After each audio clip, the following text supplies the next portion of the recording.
Welcome to Luca is a Billionaire, where the only thing I invest in is your answers. Hello everyone. In this video, I will explain how to remove a Honda CR-V door handle. First, ensure you have the right tools, including a plastic pry tool and a Phillips head screwdriver.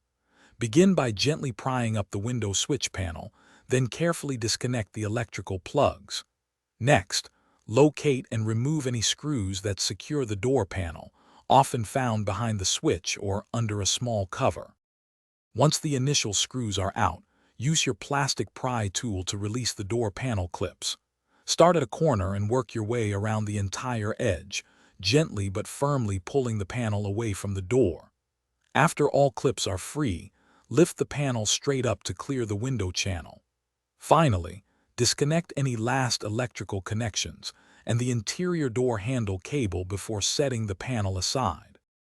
With the door panel removed, gently peel back the plastic vapor barrier to gain access to the handle's inner workings. Be careful not to tear it, as it protects against moisture. Next, find the small rubber plug located in the door jamb, usually near the latch. Remove this plug to expose a 10mm bolt or a Torx screw. Loosen this fastener until it spins freely, but leave it in place. Now, from the outside, you can remove the small end cap of the exterior door handle. Once that piece is out, slide the main body of the door handle towards the rear of the vehicle.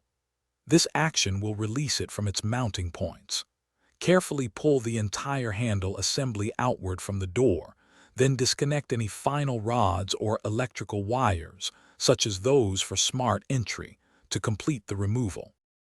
Thanks for watching and please subscribe. It's the best investment you'll ever make.